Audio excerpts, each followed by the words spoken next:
Welcome to the Lost Boys to Found Fathers podcast. I'm Gabe O'Sullivan, and joining me is my co-host and friend, Will Haycox. We are men who have suffered the loss of a child, and through this production, we desire to offer encouragement, strength, and hope to our fellow brothers who have traveled the same journey. Thank you for joining us today. This is going to be part 2, where we are discussing God's sovereignty. And so if you hadn't listened to part 1, which was released a couple weeks ago, I would say go back and make sure that you check that out. So Will, I'm going to throw it over to you, man, and let you kind of keep rolling with this discussion. Cool. Thanks, man. Yeah, thanks, guys, for listening. Like Gabe said, we started a series last time on God's sovereignty, and kind of what we did last time was more just like an intro episode to the series. So like he said, go back and listen to it. If our calculations are correct, it should be episode 53. My calculations are correct. Yes. When this thing gets up to 88 miles per hour, you're going to see some serious... So, yes, there's Gabe with his movie references 80s again. Throwback movie references. So, yes, go watch that movie. We can recommend it. That's a family-friendly movie for probably like PG. So, it's probably pretty much pretty good. Yeah, there's PG some parts you should know that you're going to need to mute. Yeah. And tell your kids to hide their eyes at the very end. Yeah. When Biff and his mom are in the car. But other than that, you're pretty good. But yeah, pretty good stuff. So last episode we just introduced God's sovereignty. We introduced why his sovereignty should be comforting to us. And we talked a little bit about God's will and what his will is for our life, in the sense that, his will gives us purpose. And, we just kind of we opened with the question, like, does God will or allow bad things to happen, specifically the loss of a child? So we said yes, and so that's kind of what we wanted to talk about this time was, what does God's will mean, and are there different parts of God's will? We just wanted to give a short explanation of that. So, the question is, does God really will death, suffering, or bad things? And, like I did, like I talked about last time, I want to, we're not theologians, so we want to share some information from a theologian here. You've probably heard me quote a few times in this podcast, if you've listened all the way up to this point, Dr. R.C. Sproul, and he's dead now, but I really respect his wisdom, his dedication to the Word, and his ministry, Ligonier Ministries, that shared truth and encouragement with so many people. So I recommend checking out Ligonier. But he said, this is all a quote from him. He starts by quoting Deuteronomy 29:29, which says, "The secret things belong to the Lord our God, but the things that are revealed belong to us and to our children forever, that we may do all the words of this law." And then R.C. says, "This passage indicates that the Lord has two wills, one hidden and one revealed. God's hidden will includes all that he has ordained. His will of decree, which is another word for hidden will, establishes every event in history, every thought and intention of every person, everything that ever happens. This will extends even to the ordination of evil, for the Lord works out everything according to the counsel of his will. Importantly, not everything that God ordains in his hidden will is in itself pleasing to him." And then R.C. goes on to say, "God's revealed will is also known as his will of precept or preceptive will, and this will tells us what the Lord finds pleasing. Chiefly, the revealed will of God is his moral law." So this is me jumping out of the quote. You can think of 10 Commandments. You can think of, the things that we're prescribed to be the fruit of the Spirit in the New Testament. And then the last sentence of that quote says, "When Scripture calls us to do the will of the Lord, it is this will, the revealed will, that is in view." So R.C.'s quote there says it better than I could say it, that God has a hidden will and a revealed will, and his hidden will is the one that ordains or allows or decrees and establishes everything that has ever happened in the history of the universe. And so the answer to the question, does God really will death, suffering, or bad things, has to be yes. So like the quote says here, just because God wills something or allows it to happen, it doesn't mean that he likes it or approves of it. And he sometimes wills things to happen by letting humans deal with the consequences of the choices through the free will, which he also loved us enough to give us. Man, so, I want to say, too, that makes me think about, two things. One, it's easy to say or to think, if something bad happens, well, God just he didn't see that coming, right? Like people might think that because God's good and he only wants good stuff to happen to you. So if something bad happens in your life, it's because God wasn't paying attention that day or whatever, some thing that somebody might say, right? Or, he set the earth in motion and just let it ride, and like he just lets the ball keep rolling and he's not in control of what's happened. But that obviously can't be true, or it negates this quote, and it also would negate God's sovereignty, because sovereignty means he's in control of all. And two, it made me think about, like, with my children, like the worst thing about being a parent is having to discipline a child, because all you want to do is give them good things and have them snuggle in your arms, right, and give them blessings and good stuff. But we can't. Like, we have to also teach them right from wrong, and that means that there's discipline involved. That could be a spanking, or that could be putting them in, sitting them down for time out, or taking something from them that generally causes them joy, and you're going to take it from them for a time period to teach them a lesson, and they have to kind of suffer for not having that item or food or whatever the case may be. And that's awful as a parent, right?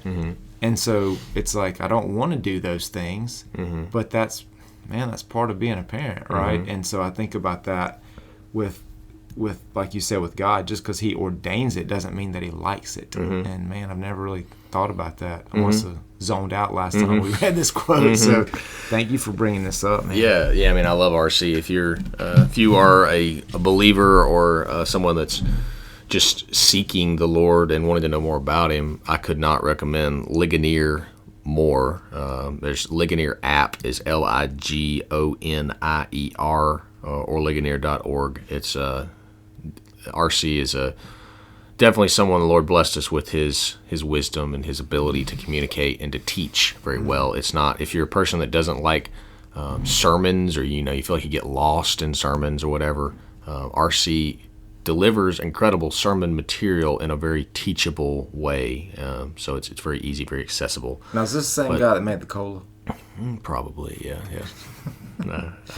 He probably wasn't quite old. Maybe it was his dad. Maybe we get a sponsorship for this ad. That would be nice. Yes, RC Cola and some moon pies. I was gonna say, like, RC probably doesn't have any money to sponsor us, because like I've never seen one drink out RC, but they're still in vending machines. So like somewhere there's some money. There's some dude out there making RC in his garage or something. I don't know. Hey, down south, bro. It's good. Mason-Dixon line, like it still gets sold. That's RC and moon pie, like you said. I don't know what that was, but yeah, my family was the same way. RC and moon pies. That's the thing, yeah. So yes, if RC Cola, or if anyone working with moon pies, is on this episode here, then reach out to us. We'd love to sponsor you pretty much for every episode. Because we'd love them to sponsor us. Yeah, we'd love them to sponsor us. Yes, let's clarify that. We have no money to sponsor you, RC Cola. That's right. But yeah, so back to what we were talking about. Sorry. No, you're good. I think, I'm a history major. I've probably mentioned that a few times on this podcast. And so I love history. I love to think about, all the cool things, and, maybe learn about the not so cool things in history, and, just kind of explore that. What does that mean? What was the Roman Empire like? What were, the Vikings like in the early, 100, late 800, 900, 1000, the thousands and all that in the medieval times, and then just all these different things. What was that like? But there was a lot of pain and hardship, and there was a lot of things that happened that weren't good. A lot of people that died, and thinking about that, why would a good God allow whatever the Crusades to happen in His name? And so I think a lot of people, and probably admittedly people who already have an axe to grind with Christianity and just want to use an excuse to beat it into the ground. But a lot of people like to bring up, how can religion be good? Because so many people have been killed in the name of religion, whether it's Jews or whether it's Muslims or whether it's, whatever faith. So many people who claim to believe in God have done horrible things. And I think the only real answer we can give to that is, God, like we said, loves us enough to give us free will, and with free will comes the ability to do anything that we want to do, good or bad. And, if God didn't love us, I think we've talked about this in a different episode. Now that I'm saying it, it sounds familiar. I can't tell you which episode. But, if God didn't love us enough to give us free will, he wouldn't have done it. Like you talked about your kids a second ago. If you don't love your children and all you care about is, what's easy for you, what's convenient for you, what makes your life better, then you might lock your kids in a room and say, like, all right, as a dad, I'm going to give them food, I'm going to tell them to go to school, and I'm going to give them a bed to sleep in. And when they come home, I've got things I want to do, and I'm going to hang out with my wife. I'm going to go cut the grass. I'm going to go drink a beer and watch football. So they need to go to their room. I don't want to hear them. I don't want to see them. If they want to go hang out with their friends, sorry, that's inconvenient for me. Go to your room.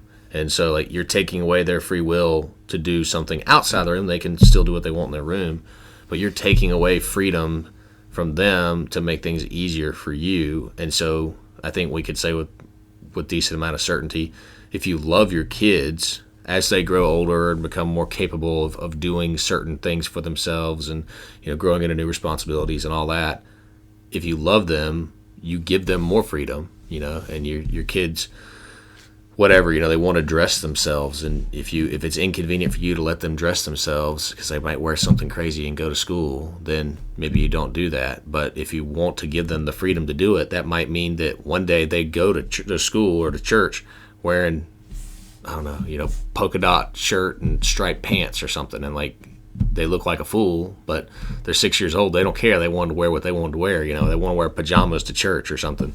And so, like, that's a silly example, but the reason, a great portion of the reason for a lot of suffering in our world is that God loved us enough to give us free will, and humans choose to use that free will in ways that hurt people. And history proves that over and over and over again. That we could look at the closest thing. I was going to say in our lifetime, in our modern era, I guess it's been 80 years now, but since World War II, we had Hitler, we had the atrocities that happened even though Russia was on our side. We had the atrocities that happened in Russia and all the people that died and starved under Stalin.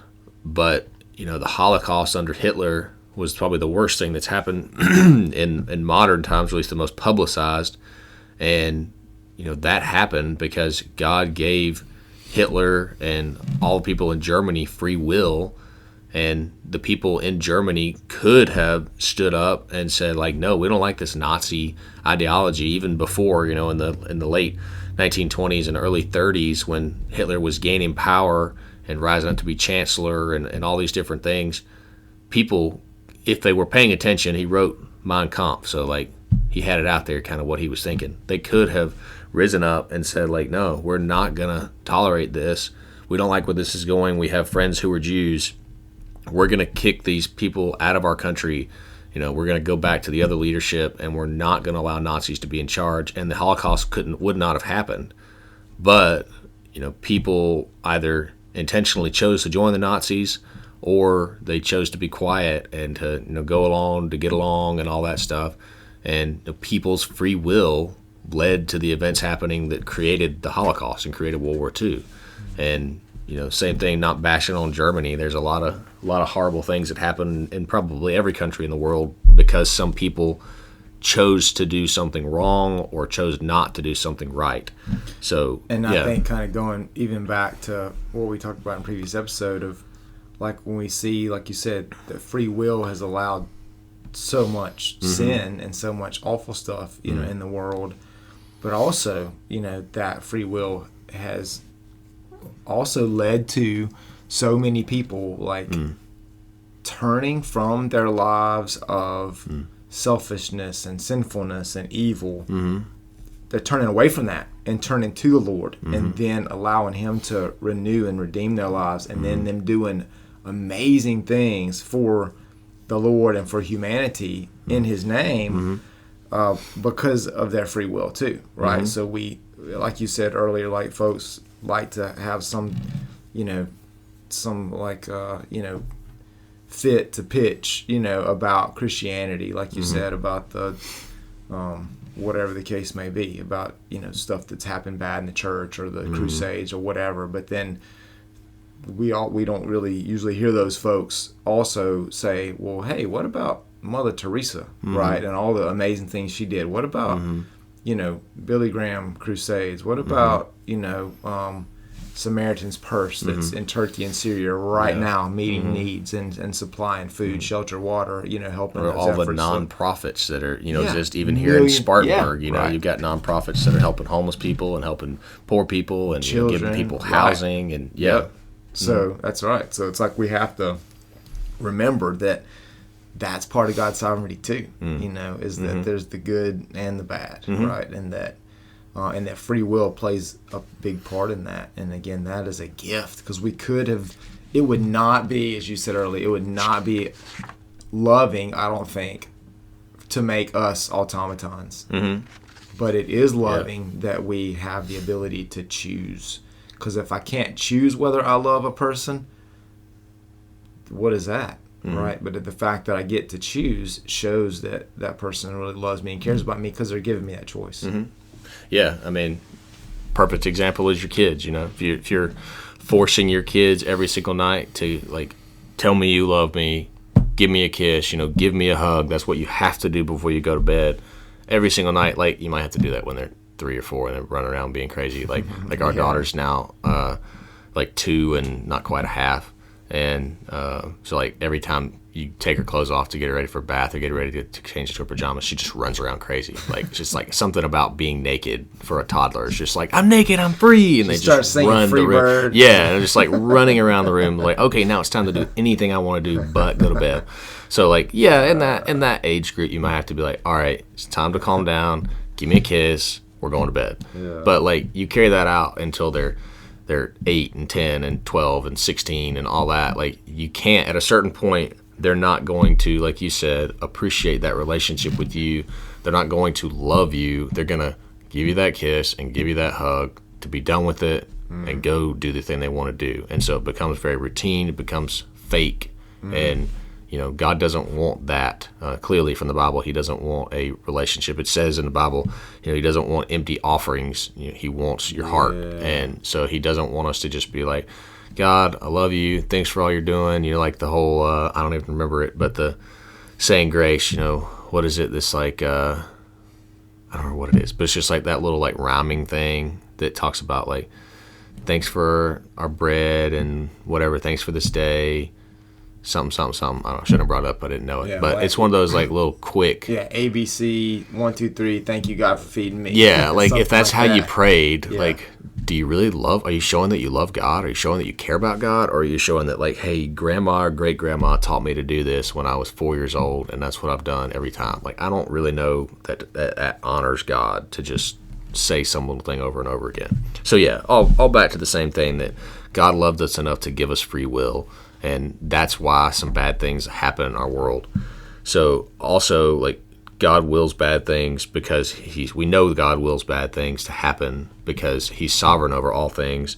And, to borrow the phrase from R.C. Sproul again, that if there's one maverick molecule in the universe, then God is not God. And I love that quote because maverick's just such a fun word. But basically, and a great movie. Yes, it's a great movie. Shout out to Top Gun 2. Yes. Maverick. So if that means, if there's one thing, and a maverick, I don't have a dictionary in front of me, but maverick means free, untamed or wild or, uncontrolled thing. So if there's one thing in the universe that's outside of God's will, and that doesn't have to be one person or one being, or, the wind is outside of God's control, but the sunlight is in his control. It doesn't have to be something major. It means if there's one speck of dust that is outside of God's control, then he could not be a sovereign God, because that one thing, that one speck of dust could get in somebody's eye at a time that God was planning for them to be able to look at. There's one plane pilot who God was planning to have land, and he's got 200 people in his plane. He was going to land, everybody was going to be safe, and somehow that speck of dust was on the plane and it got in the pilot's eye, and he couldn't, and he crashed the plane and everybody died. If that happened outside of God's will, then God isn't sovereign. And that one thing could theoretically mess up his plan. He wouldn't be all powerful. So we know that God ordains everything because nothing can happen in the world without him allowing it to come to pass. But again, this doesn't mean that he blesses or approves of everything. So we've got several points here, but I'll probably get over one or two of them, and then we'll break for this episode. But we want to just provide some proof from the Bible for all this, and not just have this be Will and Gabe telling you a lot about God that you can't verify. But first, we want to go to Isaiah 45, 1 through 7. And I tried, I know earlier in this podcast, I like to quote a lot, and it got to be like page-long quotes that I was reading. So I tried to take some verses out of this to make it shorter, but I think every verse in this little passage is just incredible and gets the point across. So bear with me here as I read, and this is God speaking of how he's going to bring a pagan king, Cyrus, who's not a follower of him, in order to free the Jews from captivity by the Babylonians. So these verses say, "Thus says the Lord to his anointed, to Cyrus, whose right hand I have grasped, to subdue nations before him and to loose the belts of kings, to open doors before him that gates may not be closed. I will go before you and level the exalted places. I will break in pieces the doors of bronze and cut through the bars of iron. I will give you the treasures of darkness and the hoards and secret places, that you may know that it is I, the Lord, the God of Israel, who call you by your name. For the sake of my servant Jacob and Israel my chosen, I call you by your name. I name you, though you do not know me. I am the Lord, and there is no other. Besides me there is no God. I equip you, though you do not know me, that people may know from the rising of the sun and from the west that there is none besides me. I am the Lord, and there is no other. I form light and create darkness. I make well-being and create calamity. I am the Lord who does all these things." So there's so many different things there that I probably should have highlighted before we started, but as I'm reading it here, I wanted to highlight and come back to. But we just see, throughout this passage, we see, in the first verse, God says that Cyrus is his anointed, so he's someone that he's chosen. Talks about grasping his right hand, subduing nations before him. So God's going ahead of Cyrus and preparing his way, preparing his path in this war, and he's promising to give him victory. And then he says in verse 4, "For the sake of my servant Jacob and Israel my chosen, I call you, Cyrus." And he says again, "I name you, though you do not know me." And then he says again, "I'm the Lord, there is no other. Besides me there is no God. I equip you, though you do not know me." And then verse 6 and 7 are both just amazing here. So he says he's doing all this. He's bringing this pagan king up, giving him power, giving him the success that he's going to have in building his own empire. And he says he does it that people may know from the rising of the sun and from the west that there is none besides me. I am the Lord, and there is no other. So, that's just incredible that God raised up this king. I don't know a whole lot about Cyrus other than he's a biblical character, but we know he's not a Christian, or he's not a believer or a follower of God, and he probably doesn't even. God says here, "I name you, though you do not know me." So he doesn't even know who God is or that God exists, but God has ordained him. God has given him a path and a purpose and a plan, and that's what it says here. Is it's for the sake of Israel, and it's for the sake of God's glory, and that people may know that there is no God beside him. It's just amazing to me every time I read this passage that God raises up and gives power to a pagan king to protect his people and to bring glory to himself. And I think there's one thing at the end of that passage that I wanted to camp on too that directly speaks to this God being sovereign over evil. He says in verse 7, "I form light and create darkness. I make well-being and create calamity." And, I think, it's easy for us to think, light is good, darkness is bad. Humans are, from the beginning of time, or at least from the beginning of recorded history, humans exist in light places. Like, they build communities so that they can build fire at night, feel safe, and the darkness is bad. You don't know, even today, we don't know what's in the dark. We don't like the dark. It scares us, makes us feel uncomfortable, makes us feel vulnerable. And so it's easy to say, like, God is a God of light.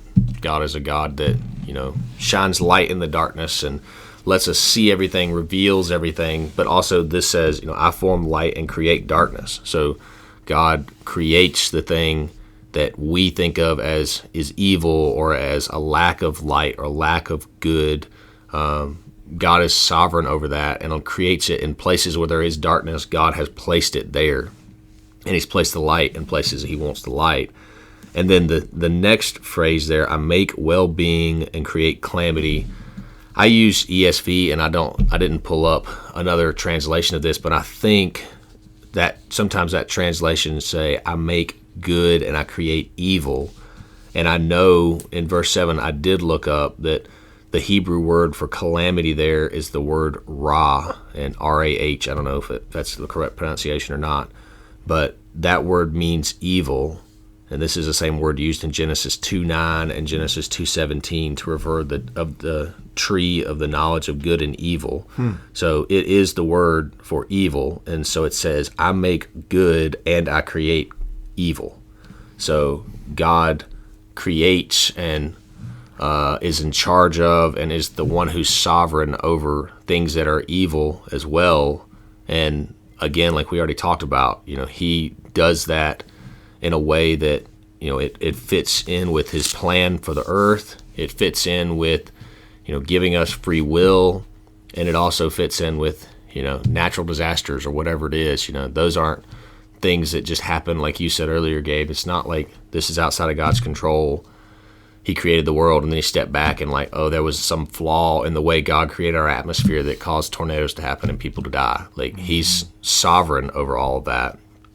And I'll get one other example here in this episode, and then we'll move on. In 1 Samuel 18:10-11, the verse says, the next day an evil spirit from God came forcefully on Saul. He was prophesying in his house while David was playing the lyre as he usually did. Saul had a spear in his hand, and he hurled it, saying to himself, I'll pin David to the wall. But David eluded him twice. So the backstory there, Saul's king. David has been anointed king. I don't remember if Saul knows that at this point. I don't think he does, but he's seeing David getting a lot of favor. He was winning battles, and he was just getting a lot of favor with people, and he saw David as a threat to his kingdom. So, he already harbors hatred for David, and God sent this evil spirit to go and to influence Saul to bring his kingdom to an end, and bring his reign to an end, because he didn't honor God in the very beginning of his time as king. He offered incorrect sacrifice where he was supposed to wait on the prophet Samuel, and he chose to offer sacrifices in a way that dishonored God. And so even this evil spirit is under God's control, and God's not trying to build Saul up, but this evil spirit comes and ruins things. So I'm not going to quote verses for all these, but you can look in the Bible that God used the empires of Egypt, the Assyrian Empire, Babylonian Empire, the Persian Empire at different times to bring about his will to either punish his people or to redeem his people. In both ways, when he was punishing his people, it was for the rebellion against him, and when he was redeeming them, it was because he loved them and he had mercy on them, and he wanted to show his love and his mercy and his redemptive spirit. And so he's used both of these things. He's used all these empires to bring about his punishment and to bring about the redemption of his people, because God was sovereign over evil, and he can use even things like battle and death and people being wiped out by one empire, being wiped out by another for his glory. And so ultimately he's sovereign over evil, and he can use it to accomplish and bring about his good purposes. And, not to get too far down that track, we're coming up on 30 minutes here, but, a modern day example can be, I'm trying to think of an extreme modern day example, and maybe you can jump in here with one, Gabe, but, I could think of, if you've ever read about Jim Elliot and the other missionaries this was in like the early 1950s or mid 1950s. They went down to Ecuador. There were 5 men and their wives went to Ecuador to be missionaries to an Indian tribe that was isolated, was known as being incredibly hostile to everyone around them. And these men and their wives felt called to go down and be missionaries to these Indian people. And they basically tried for several months or years to map the area and get in touch with them and bring them the gospel. And they obviously couldn't speak their language and all that. So they finally made contact a few times through a plane and some pretty cool ways that they actually got in contact with them. So they landed one day and they're on a beach and we're trying to make contact with these people. And through some what later turned out to be known as, I guess, some miscommunication or just some bad choices by the Indian tribe, they came out and they speared these men to death, killed all 5 of them. And it's a pretty, I don't want to tell the whole story because we don't have time and because it's an incredible story that you should go and read the book. You can just search Jim Elliot and that story and you can find it. But basically the men, the white men, the missionaries had guns with them and could have defended themselves against these tribal people. But because of their love for them and because of their faith that God had them there as missionaries to bring these people to Christ, they didn't use them. And they were planning, apparently in their journals, that if they had to use them, they were just going to shoot down in the ground and scare the tribes away. And so they sacrificed their lives, and their wives were all widows for the gospel. And then the good that came out of that was a couple of the wives stayed at Ecuador and continued ministering to these tribes. And later on, the tribes became Christians, or a significant portion of the people in the tribe opened up and heard the gospel and became believers. And later on, one of the women stayed and lived with that tribe for a significant portion of her life.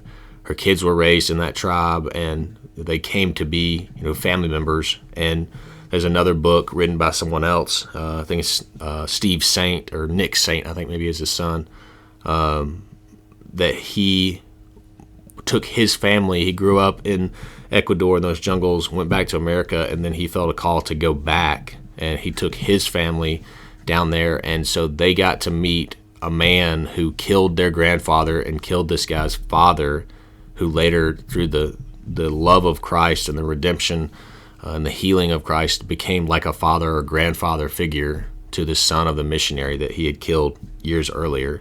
And if you're a believer, if you ever heard the name Jim Elliot and these other 5 guys that were, or the other 4 guys that were with him, God used the senseless murder of these 5 men to really create a revival in mission work in the whole world, definitely in the Western world. And I think I've heard somewhere that there's over 100,000 missionaries that have said that the death of Jim Elliot and his crew inspired them in some way to get into the mission field. So Jim Elliot and his guys went on the mission field, had all these hopes and dreams and prayers, and they got killed before they ever converted a single person from this tribe. And maybe they thought as they were dying, what was the point of this? But looking back now, whether they can see it in heaven or whether they learn about it where we just get to see it here, their faithfulness to do what they were called to do led to them being exposed to and killed by an evil act. And God used that to bring countless people to him in that tribe and throughout the whole world. So, God has demonstrated his sovereignty over evil. He allows it to happen, but he's not controlled by it. He controls it. And, you can have hope and faith that, God is good. God is going to use whatever circumstances you're in now for your good and for his glory. And all you need to do is trust that and, build a relationship with him, pray to him, and read the Bible. And that's where your hope can be found. Man, that's good stuff, Will. Thank you so much for sharing that. That was certainly encouraging to me to hear that and be reminded of that like you said, God is in control, right? What the enemy means for evil, God's going to use it for good. And God even has the opportunity to use evil for his good, which is kind of mind-blowing. But as we learn from the scripture and from what you just shared, that's the way it works, because he's in control. And that can give us hope if we are found in him, So thank you guys for joining us today. Again, this Lost Boys to Found Fathers. Check us out on Facebook, Instagram, and Twitter. And certainly we have an email as well if you have any questions or topics you'd like for us to discuss. That's lostboystofoundfathers@gmail.com.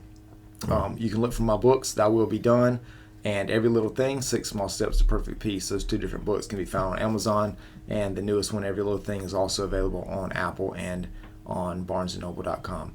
Again, thanks for joining us today. Let's not be lost. Let's be found in him.